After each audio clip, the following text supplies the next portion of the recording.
और चलिए आपको सीधे लिए चलते हैं दिल्ली स्थित भारत मंडपम में, जहां पर वीर बाल दिवस के मौके पर प्रधानमंत्री नरेंद्र मोदी यहां कार्यक्रम में मौजूद हैं। सीधे आपको लिए चलते हैं और स्मृति ईरानी क्या कुछ कह रही हैं केंद्रीय मंत्री, वो आपको सुनाते हैं। सभागार में आनंद के साथ अभिवादन करते हैं, अभिनंदन करते हैं। वीर साहबजादों के बलिदान से प्रेरित राष्ट्र को समर्पित वीर बाल दिवस के पुण्य अवसर पर सभागार में उपस्थित भारत सरकार में मंत्रिमंडल के माध्यम से सेवा देते मंत्रीगण, सरकार में सेवारत अधिकारीगण, देवियों सज्जनों, बाल शक्ति राष्ट्र शक्ति बने, इस संकल्प को लिए आज यहां पधारे सभी बालक बालिकाओं का मैं स्वागत करती हूं। प्रधानमंत्री जी, आज आपके सानिध्य में हमारा राष्ट्र प्रेरित है कि सिर्फ अपने लिए नहीं, अपनों के लिए नहीं, बल्कि देश को पूर्ण रूप से विकसित बनाने के लिए हम सब संकल्प लिए प्रगति के पथ पर चले। इसी संकल्प को सुनिश्चित करने के लिए कुशल राष्ट्र कौशल बने।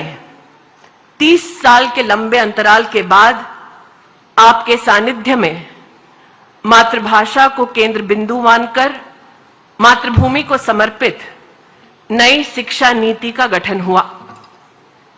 आपके आशीर्वाद से खेल स्कूल के मैदानों तक सीमित नहीं बना, बल्कि खेलो इंडिया के माध्यम से आज एक राष्ट्रीय पर्व माना जाता है।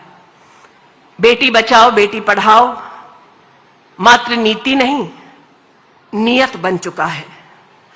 आज आपके आशीर्वाद से हर रोज देश में 8 करोड़ बच्चों का पोषण हो रहा है और बच्चों के संरक्षण के लिए आपने 260% की बजट में वृद्धि भी की है। ये सब मात्र इसलिए ताकि विकसित भारत के सपनों को साकार करने के लिए हमारे देश के बालक और बालिकाएं आधार बने। आज देवी और सज्जनों, वीर बाल दिवस के पुण्य अवसर पर जब हम सब मिलकर साहबजादों की वीरता को नमन करते हैं, तब आपसे मैं निवेदन करती हूं कि हम याद करें माता गुजरी जी के बलिदान को, मोतीराम मेहरा जी और उनके परिवार के बलिदान को, जो सामाजिक सौहार्द का एक बहुत बड़ा प्रमाण बने हैं। आज बच्चों से कहना चाहती हूं कि आप सब हुनरमंद हों, हौसला बढ़ाएं और राष्ट्र के कल्याण के लिए निश्चय कर अपनी जीत सुनिश्चित करें। प्रधानमंत्री जी, पुनः हम सब इस पुण्य अवसर पर आपका स्वागत करते हैं, आपका अभिनंदन करते हैं। जय हिंद।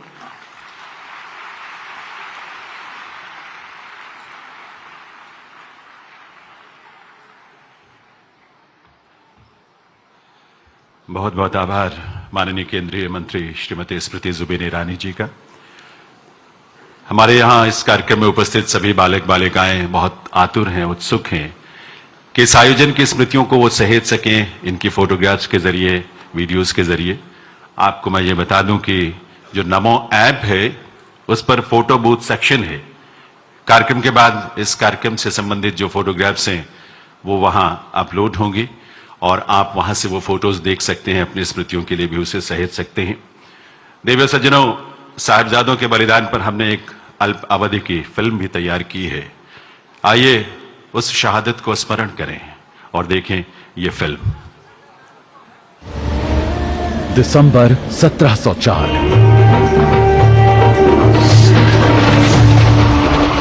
मुगल बादशाह औरंगजेब जबरन लोगों को अपना धर्म छोड़ने के लिए यातनाएं दे रहा था।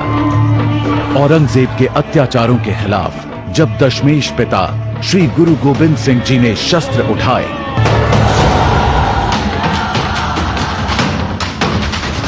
तो औरंगजेब की सेना ने गुरु जी के घर पंजाब के आनंदगढ़ किले पर हमला कर दिया। फिर सरसा नदी के किनारे मुगलों और गुरु जी की सेना के बीच भयंकर युद्ध हुआ, जहां छोटे साहिबजादे बाबा जोरावर सिंह, बाबा फतेह सिंह तथा दादी माता गुजरी दल से बिछड़ गए। गुरु गोविंद सिंह जी के बड़े साहिबजादे बाबा अजीत सिंह, बाबा जुझार सिंह चमकौर में 10 लाख मुगल फौजों का मुकाबला करते हुए शहीद हो गए। उधर सरहिंद के नवाब वजीर खान ने छोटे साहिबजादों और माता गुजरी को एक ठंडे बुर्ज में कैद कर दिया। छोटे साहिबजादों का धर्म बदलने के लिए वजीर खान ने अपनी पूरी ताकत झोंक दी। साहिबजादों को डराया, धमकाया गया, अनेक लालच दिए गए। जब छोटे साहिबजादे नहीं माने तो उन्हें दीवार में जिंदा चुनवा देने का फरमान जारी हुआ। इसके बावजूद भी श्री गुरु गोविंद सिंह के लाल छोटे साहिबजादे बिल्कुल नहीं घबराए। इन साहिबजादों ने मरना स्वीकार किया पर अपना धर्म नहीं छोड़ा।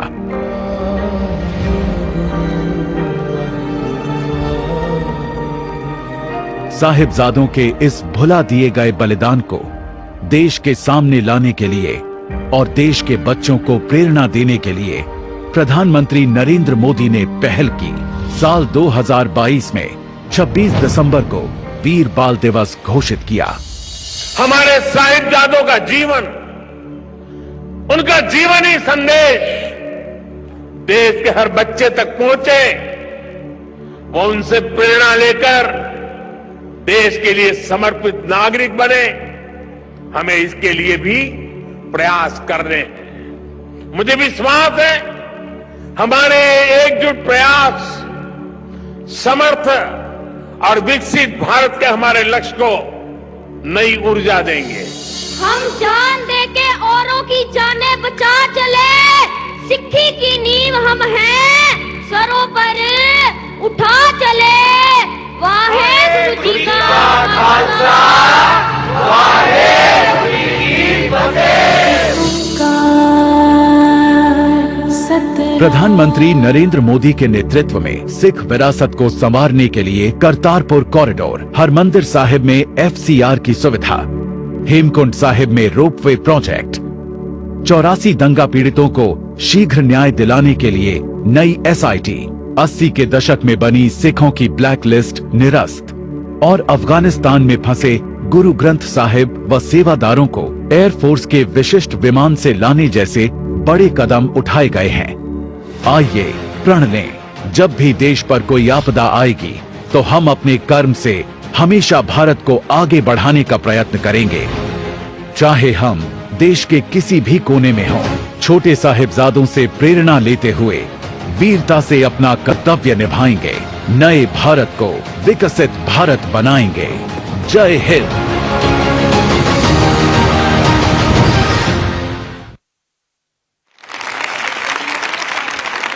साहिबजादों की शहादत को देश बारंबार नमन करता है।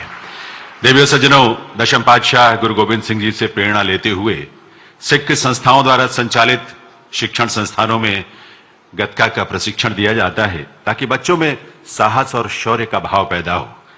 इसी तरह के मार्शल आर्ट्स की परंपराओं में केरल का कलरीपायट्टू और मणिपुर का थांगटा भी है। ये वो मार्शल आर्ट्स हैं जो जीवन में अनुशासन, संयम और दीन के लिए लड़ने की प्रेरणा और साहस देते हैं। माननीय प्रधानमंत्री महोदय की प्रेरणा से ऐसे स्वदेशी पारंपरिक मार्शल आर्ट्स को खेलो इंडिया जैसे महत्वपूर्ण खेल आयोजनों का हिस्सा भी बनाया गया है।